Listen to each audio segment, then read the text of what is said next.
Hello there, welcome to the Football Bloc. My name is Brandon, and today I'm going to give you my official predictions for the World Cup group stage. Now, if that sounds interesting, then let's hop right into it.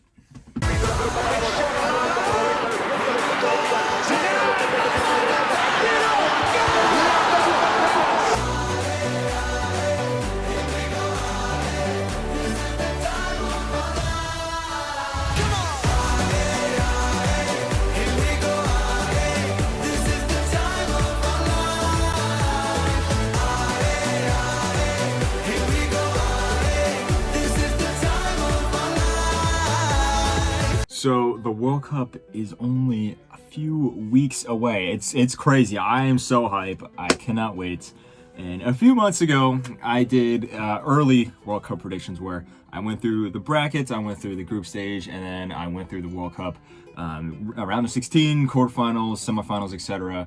So today, I'm going to give you just my official predictions for each group, who I think is going to go through, who's going to get eliminated, things like that. I'm not going to do an official bracket because obviously this is a prediction, so not everything's going to be right. So I don't want to be predicting, knockout stage games that hypothetically aren't going to happen. So I'm just going to focus on the group stage here and now. And obviously, since the World Cup is only a few weeks away, my predictions are going to be very different, in some cases vastly different than my early predictions video. However, there is some gap between now and the World Cup, so injuries to certain players could affect my predictions between now and then. Maybe I'll do like an update or something if there's like a major development or something like that. But without further ado, let's get right into it. So, start off with Group A right here. This is a very interesting group. We have Qatar, Ecuador, Senegal, and the Netherlands. And this group right here is going to be one to definitely watch out for because there is a lot of storylines going on. Obviously, Netherlands, strongest team in the group on paper. They've been to the World Cup final 3 times. They are the team that has made the most finals without ever winning a World Cup trophy. Historic team. They're back at the World Cup after missing 2018, and they have a very, very talented squad. Then obviously you have Senegal, who are, in my opinion, the best team in Africa, the current AFCON champions. They have a lot of stars. They have a very star-studded squad as well. Ecuador, kind of a surprise team. They surprised a lot of people to qualify for the World Cup. They did very well in South American qualifying. And then you have Qatar, the host nations, who are playing in their first ever World Cup. And a lot of people are sleeping on them, but I think that they will surprise many. I think that they have a very good team collective. I think the team plays well together. And they have the home advantage, which historically has always been a help for the host nation, even when it's a smaller team. I mean, look, we just had in 2018 Russia, who was statistically the worst team in the final. They were the lowest ranked team out of the FIFA rankings. I know the World Cup rankings, FIFA World rankings don't really mean much, but still, Russia was bottom. They were the lowest, and yet they made it all the way to the quarterfinals. I mean, look, 2010 and South Africa, yes, they got eliminated in the group stage, but they still beat France. So if you look in the past, there's always an advantage to the home nation.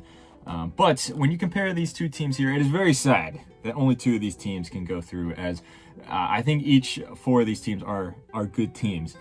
I think Ecuador is going to miss out on the knockout stage. I think they are the weakest team out of this bunch here. I think that defense is going to be the deciding factor in this, and Ecuador does have the weakest defense here. In my early prediction video, I said that Senegal was going to top the group.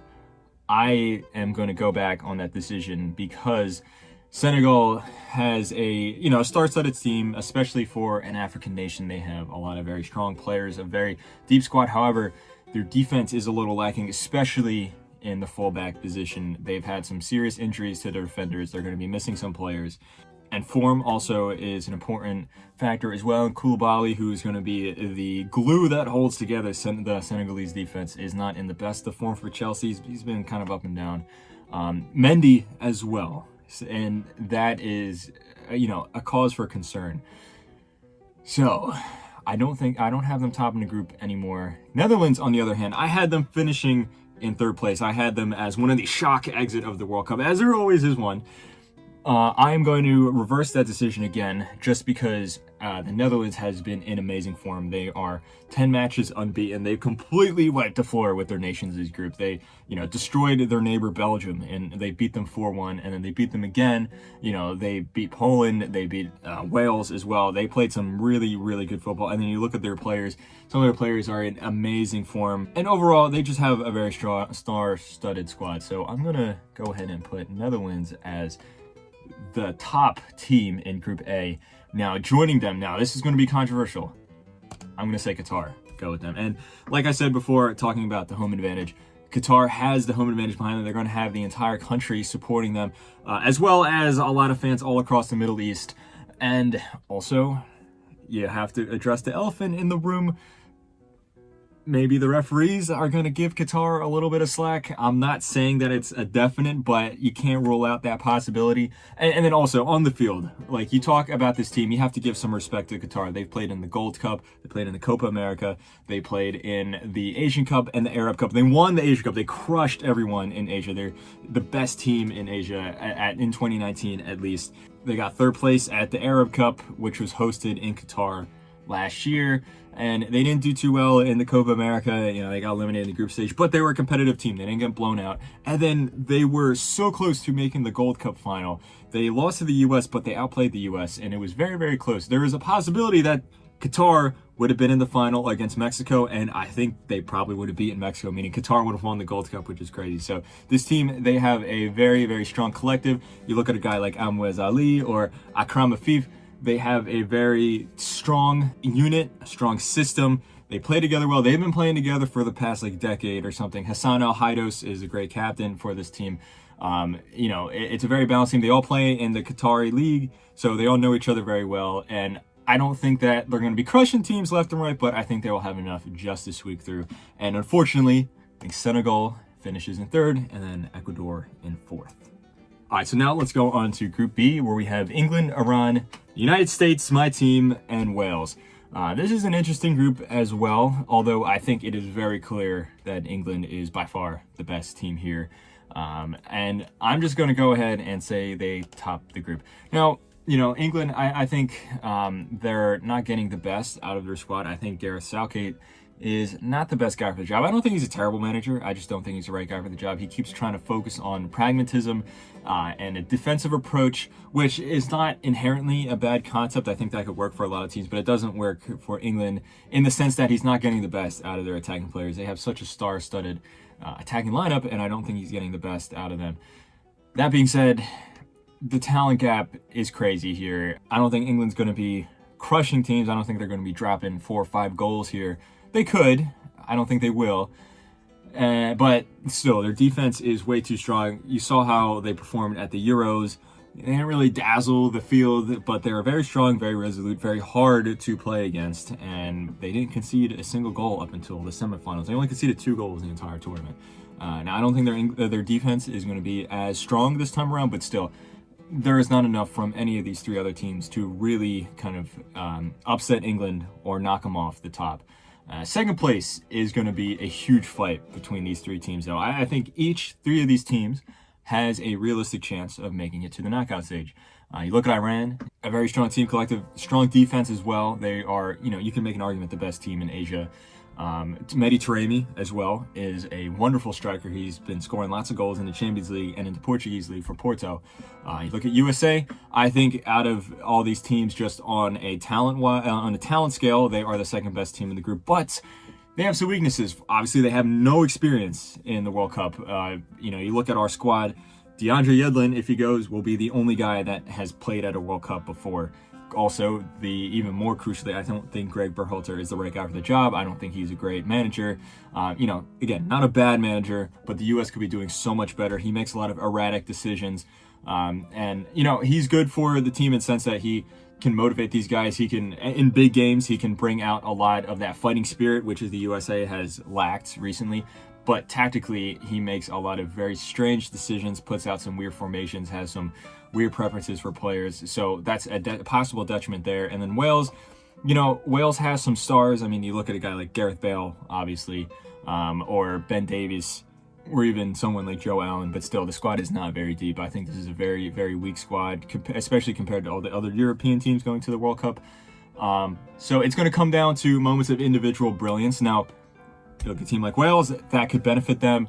But at the same time, Iran has Mehdi Taremi. If he just has a wonderful tournament, that could be the result. That could be the catalyst that sees Iran going through. But as an American, I try to be unbiased, but still, I cannot go against the U.S. going into the knockout round. I think that the talent that the U.S. has will pull through. I think we have a squad that is littered with wonderful talent. I think we will get better as the years go by. I think 2026, the U.S. should have a very strong showing in that, especially since we're hosting that. But at the moment, I think that we have enough to go through the knockout stage. I don't think that we're going to really do much outside of that, but knockout stage is a reasonable results. And then from there, it's between Iran and Wales. I think Iran overall is just a better team. So I think that they will finish third and Wales fourth.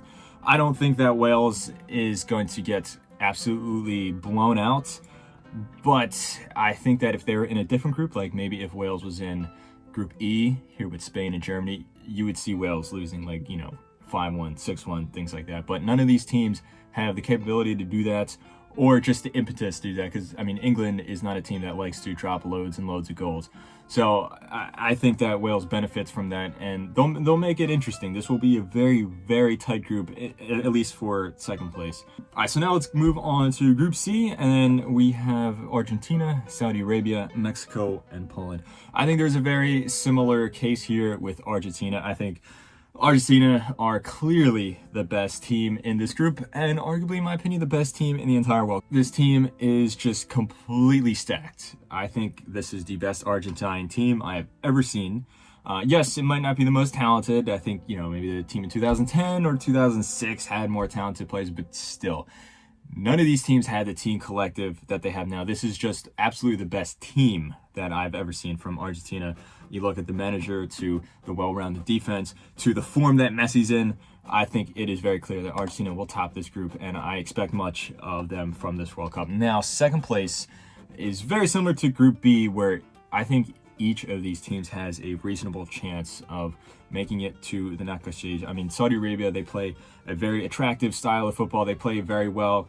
Similar to Qatar, all their players play in their domestic league. They all know each other. There's a familiarity as well. But also, they have a lot of experience from the 2018 World Cup. They didn't do too well in 2018. They had some good moments, but overall, it's kind of disappointing. But now they can build upon that experience. Also, the manager of Saudi Arabia is a guy that specializes in doing big things with small teams. And you look at Mexico, on the other hand. Mexico is a team that is super consistent. They always make the World Cup.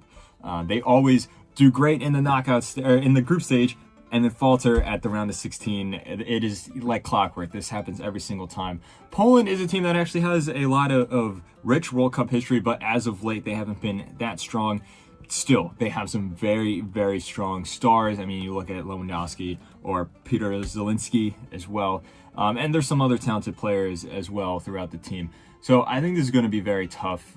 Initially, I thought Mexico is going to be the one going through. Now, look, I'm a traditional guy. Look at the tradition. It's Mexico doing well in the group stage, going to the round of 16 and getting eliminated. But, this Mexican team is probably one of the worst squads that they've had in decades. This is not looking good. Tata Martino, who in my opinion is a good coach, I just don't think it's working out for him at Mexico. He probably should have been sacked.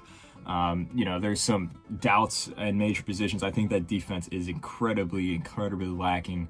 I think besides Argentina, all three of these teams, you can ask questions about their defense. I think we'll see a lot of goals in this group overall. Poland, I don't think Poland have enough to really support Lewandowski. Obviously he's a great player, but he's a guy that relies on service, and I don't think he's going to get enough of that. Saudi Arabia, on the other hand, I think had a lot of positives going their way. Obviously, they are a team that is from the Middle East. There's, a political tension between them and Qatar, so I think the motivation will be there to perform well in Qatar. Not only that, you'd expect a lot of Saudi fans to just cross right over the border into Qatar, so they'll have almost like a home advantage kind of feel. And crazy things happen at the World Cup. So another bold take, I'm going to say, is that Saudi Arabia joins Argentina in the knockout stage. And an even more bold take, in my opinion, I think Poland is going to get third and Mexico finishes fourth. I think Mexico will finish bottom of this group, which is a complete change from my decision back in the last video where I thought that Mexico was going to, make it through like they always do. But, sometimes traditions have to come to an end, and I think that Mexico will not only not make the quarterfinals, I don't even think they'll make it out of the group this time around, which will be very unfortunate for Mexico's massive fan base. But, if this does happen and then there's a massive crisis like this, who knows? In preparation for the 2026 World Cup, they can really revamp themselves and look to the future, and that could ultimately be beneficial for the Mexican national team, but who knows? All right, so now let's go on to Group D, and we have France, Australia, Denmark, and Tunisia. Now, I think there is a stark contrast between these four teams. On the one hand, you have France and Denmark, who, in terms of talent, in terms of the way they play, are two of the best teams in the world. Then you have Australia and Tunisia, who just, in terms of squad depth, I think are, you can make an argument, the two worst teams at the World Cup. So I think this group can be pretty interesting in the sense that you have two sets of teams, two very different sets of teams. I think that between these teams, it's very clear that Australia and Tunisia will be third and fourth. I think that maybe Tunisia will do better than Australia simply because they have more tournament experience. They made the final of the Arab Cup last year, and they also were at the 2018 World Cup. Now, granted, they didn't do too well in 2018, but still, they have that tournament experience. And then first and second will come down to France and Denmark. Now, if you watch this channel, you know that I am not a particularly big fan of this French team. I think they're incredibly overrated. I think they were overrated even when they won the World Cup in 2018, 4 years ago. I think they only won the World Cup because of all the other big teams underperforming. And in some ways, my hot take was vindicated because they had some pretty poor results after the World Cup. They were also very disappointing at the last Euros. Meanwhile, Denmark, on the other hand, this is a team that I think is seriously good. I think this Danish team has a very, very strong team collective. They have some incredibly impressive star players as well, and they just play this electric style of football that's so fun to watch. They dazzled the Euros. Yeah, they had some, unfortunate issues with the whole injury with Christian Eriksen, yet they were able to overcome that obstacle and then make it all the way to the semifinals. And they were also, this close from making it to the final. Would have been really interesting to see what would have happened if they had defeated England. So I think that actually Denmark will top this group because just how strong they are together. Denmark has played France in the Nations League and they've beaten them. They've convincingly beaten. It wasn't like, they just got lucky with the goal off a set piece. No, they completely outplayed France. Also, if you look at France, they've had some pretty serious injuries. Kanté and Pogba are both going to be out. And yes, okay, Kanté's getting a little old. Pogba is not in the best form. He hasn't really been in the best form over the past few years, but still, both those guys will show up for France. They also are a big part of the locker room. They have been in the national team setup for years. They were a big part in the World Cup win 4 years ago. Having them out, yes, France has an incredibly deep squad, but still, that experience, those veteran voices in the locker room, having them gone is a big detriment. We also have to address the elephant in the room, the Champions Curse. You look back at the past, I think, 4 World Cups. The reigning champions have been eliminated in the group stage in dramatic fashion. Now, I don't think that will happen this time around for 2 reasons. One, that would be too uncanny. Okay, like that's, I think we can safely assume, just in terms of probability, that's probably not going to happen. Also, when you look at these other 2 teams, yes, I think Denmark will probably beat France. If not, they will certainly put up a good fight, maybe grab a draw. Beyond that, though, I don't really think these teams are a threat to France. Look back when Germany got eliminated in the group stage at the last World Cup. Sweden was a very resolute, very solid team. There was a very fiery, feisty Mexico side. And yes, that South Korean side was overall a little disappointing. They still have some fight in them. So you can see where Germany faltered. They slipped up, and then other teams were able to fill that spot. And even more so when you look at 2014 when Spain was going in there. I mean, they went up against the Netherlands side who just came off making it to the final in 2010. They ended up making it to the bronze medal in 2014. Later on in that same tournament, you had a Chilean side who was very, very strong, very, very furious. They ended up winning the Copa America a year later. And then, you had a Australia side that would end up winning the Asian Cup the next year as well. So it was a very, very strong group. And, Spain just completely lost it and they got completely destroyed.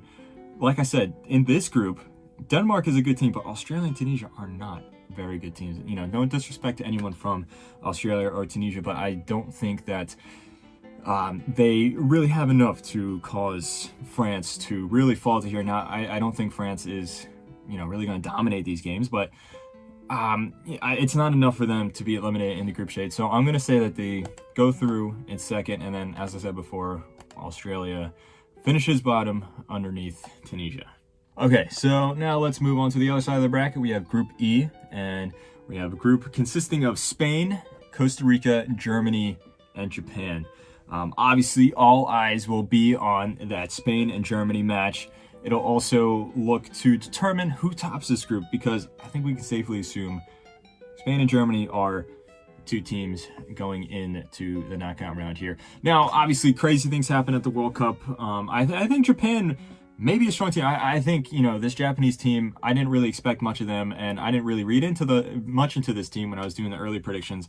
And, I didn't really think that they had any quality really there. I thought that they were actually, kind of a decline in quality, but taking a second look at this team, they actually have a very, very talented group of players. There's a bunch of guys that play in Germany, for example. Also look at their past results. They played really, really well. I don't think that'll be enough to upset the Spain-Germany hegemony, but it can make things interesting. And if one of these teams are able to upset the big dogs, it'll be Japan. I don't think it would be Costa Rica. I think this Costa Rican team, they're still riding off the success of that 2014 run where they made the quarterfinals, which, we still always have to remind ourselves, which is utterly insane. A fact that a team like Costa Rica, a small Central American nation, went all the way to the World Cup quarterfinals. The route there where they eliminated, England and Italy, then they also defeated Uruguay. They made it all the way to quarterfinals and were just a penalty shootout away from getting to the semifinals. Is still utterly insane. But those guys that brought Costa Rica that far, they're still around. And it's not just because they're good players, which they are. It's more so because Costa Rica just don't have apt replacements for them. Now, there are some, new faces in there. There are some strong youth talent or promising youth talent, but there isn't enough, and they're not prominent enough to really breathe some fresh life into this team. They're still going to be relying on those veterans, which is why I think Costa Rica will finish fourth, Japan in third. Now, you look at Spain versus Germany. In my opinion, I think it actually could go either way. I think overall the Spanish team is much better than Germany, but they do have a tendency to be a little inconsistent. Especially look back at the last Euros.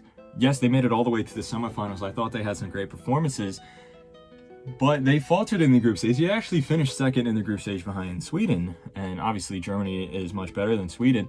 Also, look at Spain. There was many times where they wouldn't dominate the full 90, where, they play wonderful for maybe like 40 minutes, 50 minutes. Then there'd be like a 20-minute period where they would kind of just, get tired, or, motivation or would falter, or maybe anxiety would set in or something like that, and then they concede a goal or two or something like that.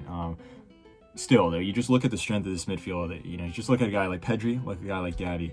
And I can go on and on. All these other names, Thiago, Busquets, Koke, it's insane. They have such a strong midfield. Germany, on the other hand, I think this German team is more set up for the future. Now, obviously, Germany is Germany. Everything could click, and they could just go all the way to the final, especially with Hansi Flick, who I think is a very underrated manager. I think he's a great manager. But there are some questions here in the squad. I mean, Timo Werner is going to miss with injury.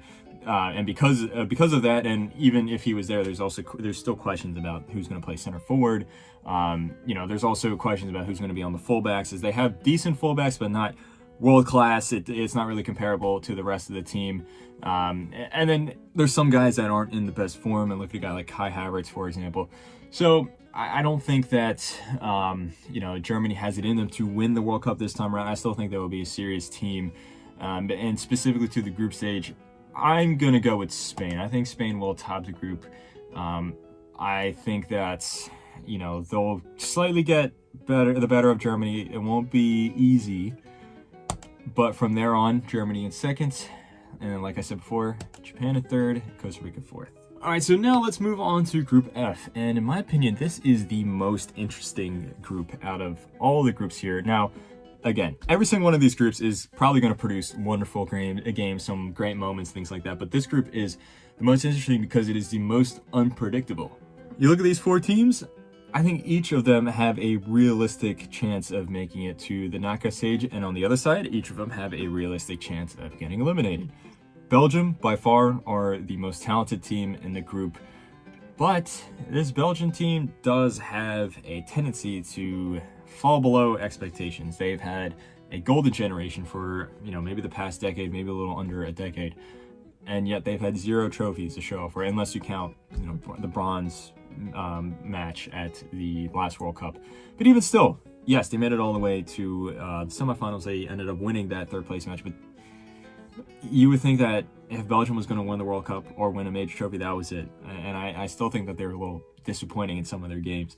They were also very disappointing at the last Euros in the sense that, they made light work of these small teams, but when they came up against a big team like Italy, they looked out of their depth. Similar story can be said at Euro 2016. Also, the last 2 World Cups ago in 2014. And this team is just declining. A lot of the guys who were there are retired. Obviously, no more Vincent Kompany, Toby Alderweireld, and Jan Vertonghen are nowhere near at the top level anymore. You still have world-class talent like Romelu Lukaku, Kevin De Bruyne, Thibaut Courtois, and I think that is definitely enough to carry them to the knockout stage, but I don't think that they'll really go far beyond that. But at the same time, there is always a team that flops, a big team that flops in the group stage, and could that be Belgium this time around?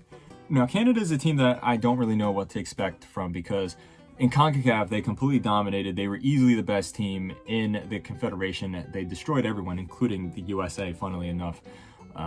But this team is very young. They have no experience, which could work 2 ways. One, they could, just go into this World Cup just playing for fun because they're not really expected to do much, and then they do great. Or because they have no experience, they could just, completely fall apart because a lot of these players have never really experienced much like that. It is a very young squad. But also, it's not really a team that has been tested against international opposition. I mean, you look at these last friendlies, they did look a little out of depth, particularly in that game against Uruguay. Now, again, a friendly is a friendly. You can't read too much into it, but still, there is a very clear lack of experience in this team. You look at Morocco. I think Morocco, in terms of talent, is maybe a top 3 team in Africa. And they had some issues with Hakim Ziyech, who is their star player, and then the manager, but the manager got fired, and now Ziyech is coming back. They have some very talented players in other positions as well. And who knows, not many people are expecting much of Morocco, but, I think they are a very strong team, a team that none of these other teams in the group can look at and say, hey, this is an easy win for us, because it won't be. And then Croatia, who, they made the final in 2018. They were very good. That was, a fairy tale run. Their squad has declined in many areas. A lot of guys are very old. Some guys are retired. You look at Rakitic, Mandzukic, Subasic, they've all retired. Perisic has gotten older. Modric has gotten older. Now, they still have class, and there are some players coming through. They do have an injection of youth into this team, which will be good, but obviously those guys lack the experience that the veterans have. So this group is shaping up to be very interesting. And you know what? I think that this group is going to be kind of up in the air. I think it's going to be lots of draws, lots of, last moment heroics that could send a team through. I don't think that it's going to be very clear from the start. I'm going to say Croatia top the group. I don't think that they're going to be completely dominant. I think it's just, maybe Modric just has a wonderful run of 2 games or something like that. And then I'm going to say Canada go through. I think Canada, call me an optimist, call me biased towards CONCACAF teams, but I think this Canadian side will surprise many. Then now here is another very bold take. I'm going to say Morocco finished 3rd and then Belgium 4th. I think Belgium will get booted out of this World Cup. I think they will be the big scalp that will be taken, because there's always a big team. There is always a big team that fails at the World Cup. It's not always the reigning champion. I mean, you look at like the 2014 World Cup, for example. Yes, Spain got eliminated in the group stage, but then so did Italy, so did England.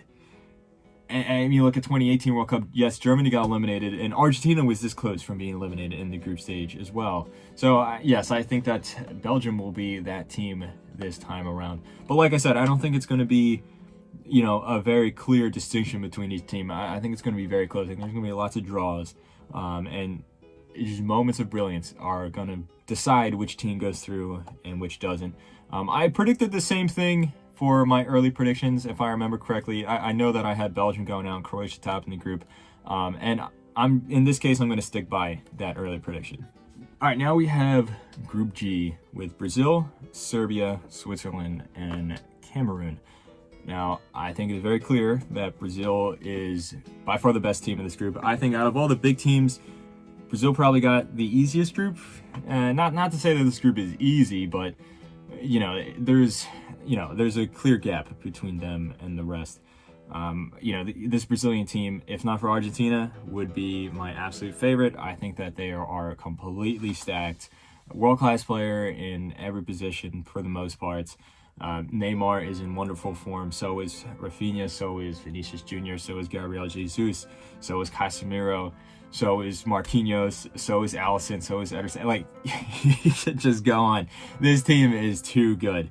And yes, Brazil is always a favorite going into every World Cup. They obviously have won the World Cup more than everyone else in history. But I feel like this team, this time around, the collective is stronger. Also, the squad is just stronger. The squad is better than it was in 2018. It is obviously far better than it was in 2014 and better than it was in 2010. So, this team is a serious contender. And, you look at a team like Serbia, for example, like, yes, they will put up a good fight, but still, you gotta bet on Brazil coming out on top in this group. As for Serbia, I think that this Serbian team is quietly a very underrated team. Now, months ago, I made a video and I kind of spoke ill of Serbia, and all you Serbian fans attacked me in the comments. And I think some of you guys overreacted, of course, but I think there is some truth in that, and that, you guys were saying like, oh, you forgot this player, or Serbia has these teams, and I really thought about it. I was like, yeah, you know what? Like, Serbia does have some very talented players. You have Vlahovic, Kostic, Mitrovic, Sergej Milinkovic, Savic. You can go on and on. There's a lot of very talented players throughout this team, and I think that, that will be enough to overcome these other two. Because you look at Switzerland. Switzerland is a team that, they always do enough to get out of the knockout stage, but then they don't really do much other than that. I think this team hit its peak in the Euros. They far exceeded expectations, obviously eliminating France and then taking Spain all the way to penalties. Great achievement for them, but I think the team has declined since then, especially, Xherdan Shaqiri, the star of the team. He's now playing in the MLS for Chicago Fire, and he isn't really playing particularly well. Xhaka is in group form, though, for Arsenal, but you can't really read it much into that, because Xhaka is a guy that, he wouldn't play that well for Arsenal, then come to Switzerland and play well regardless. So now that he's playing well for Arsenal, maybe the opposite will happen and he won't play good for Switzerland. Also, just throughout the team as well, yes, Jan Sommer is a wonderful goalkeeper, but this squad is not very deep. There's, I think they lack just quality in lots of serious positions. Cameroon is a similar team, and I don't think Cameroon has that great of a defense. I think they have a very porous defense, actually. Now, they dazzled at the AFCON. I think, in my opinion, they were, just in terms of performances, maybe not in terms of player quality, I think they were actually the best team at the last AFCON. Karl Toko Ekambi, Vincent Aboubakar, they scored, I believe, 13 goals between the two of those players. They played amazing. But the team is different since then. There's been some injuries. and they also switched a manager due to a political reason or something like that. So this is not the same team that performed so well at the AFCON. Also, the AFCON is a very different tournament than the World Cup. Sometimes you can get away with conceding a lot of goals, especially if you have two players up top that are just going to, be clinical for you. I don't think that those two players will be able to just repeat that form here in the World Cup when you're going up against an incredibly strong defense like Brazil or Serbia. And unfortunately, I think this Cameroonian team, they're not bad. I don't think they're a bad team at all, but I think they are the weakest link here, and I think they will finish bottom. And I think Switzerland will join them as the team that will not go through to the knockout stage. So very convincingly, I think Brazil will top the group, and I think Serbia will join them, and then Switzerland and Cameroon. So now we have our final group here. We have Group H with Portugal, Ghana, Uruguay, and South Korea. Similarly to Group D, I think this group is very clear in that Portugal and Uruguay are on a whole nother plane, and then you have Ghana and South Korea below them.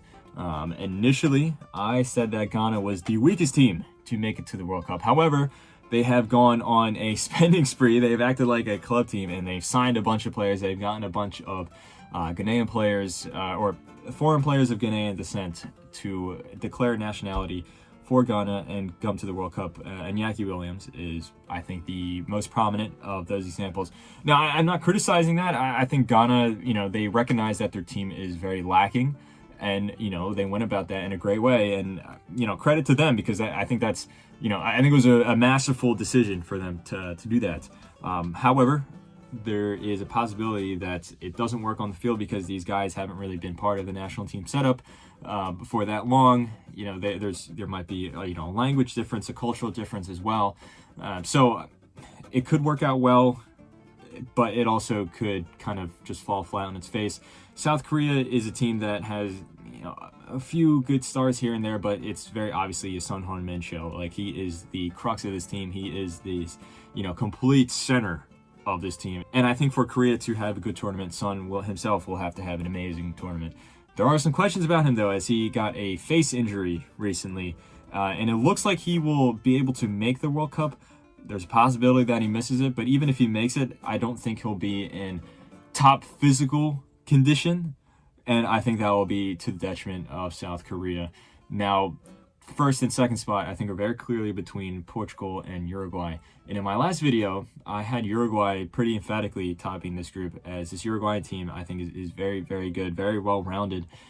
They have a very, very strong midfield. You look at a guy like Fede Valverde, but they also have Lucas Torreira, Bentancur, De Arrascaeta, Nandez, De La Cruz. I think it is very stacked midfield. And then up top, you have Darwin Nunez, who is in decent form, but he really shows up for Uruguay. And then you still have Cavani and Suarez. Yes, they're very, very old and not the players that they used to be, but they have immense World Cup experience, immense tournament experience overall. And at the back line, similar story, Jimenez, Rochet, who, he is kind of a new player to the fold for Uruguay, but I think he's been in great form for Nacional. And then you look at Godin, who's still there. Portugal, on the other hand, Portugal is an interesting case, because if you just look at the squad, just look at the names on paper, you can argue that they're a top 5 team in the world, or, at least in the conversation for World Cup contenders. However, the team doesn't really play that well together, and more crucially, the manager, Fernando Santos, in my opinion, is not the right guy for the job. I've spoken about it a lot on this channel before. I don't think he has a grasp on this team correctly. His style just does not fit. He likes to play this pragmatic defensive style, and that does not fit a team that is completely filled with attacking talent. Having said that, though, my prediction since making my last video has changed, because I look at this team and, Ronaldo himself, I think, will be at the center of this group, because Ronaldo has not been in great form. You almost have this feeling that he's just saving himself up for the World Cup, and this will realistically be his last World Cup, at least last World Cup in top form, because when 2026 comes around, he'll be 42. Even if he is in the squad, I don't think he will be playing at a top level like he is now. So I think it'll all come down to the match between Portugal and Uruguay. And Portugal has more individual talent, especially look at a guy like Ronaldo. So I think Portugal will actually top the group. Now, I don't think they will play well. I think in each of their games, they're going to be very scrappy. They might concede a lot of goals and then have to score a lot of... It might be crazy. But in the end of the day, I think they will just top it. I think Uruguay might slip up against Portugal, but beyond that, they'll make light work of the other two games. And then for third and fourth, you know, because of the injury to Son, even if he's still in the squad, he won't be at top physical fitness. I'm going to say Ghana third, Korea fourth. But I think these two are pretty much interchangeable, in my opinion. So from that point on, this is what I think will happen in regards to the group stage of the 2022 World Cup. We have Netherlands and Qatar going through from Group A, Group B, England and USA, Argentina and Saudi Arabia in Group C, then Denmark and France in Group D, Spain and Germany, Group E, Croatia and Canada for Group F, Brazil and Serbia for Group G, and Portugal and Uruguay for Group H. My predictions haven't changed a whole lot. A few flip-flops here and there for like who's finishing first and who's finishing second, and then a few new teams here and there. So not a whole lot of change for the most part. So if I'm 100% correct, this is what the round of 16 will look like. Obviously, you know, I'm not really going to predict from here because at this point it's just completely hypothetical, but this should produce some great matches. I mean, look, you have Netherlands versus USA, Argentina versus France, a repeat of that round of 16 match from the last World Cup. The host Qatar going up against England, and look at this one, Denmark versus Saudi Arabia. Either one of the two of these teams would be going to the quarterfinals. Then Spain versus Canada, Brazil versus Uruguay, South American matchup there. That will be probably the highlight match of this round. Croatia versus Germany, Portugal versus Serbia, repeat of the World Cup qualification match. So, you know, this should shape up to be a pretty cool round of 16 if all my group stage predictions are correct. But anyway, guys, let me know in the comments below what you think of my predictions. You know, what do you think of the bold takes? What do you think about Qatar making it through to the round of 16, or Belgium finishing bottom, or Portugal topping it over Uruguay, or France barely squeaking through, or Saudi Arabia making it through? Let me know what you think of each of these.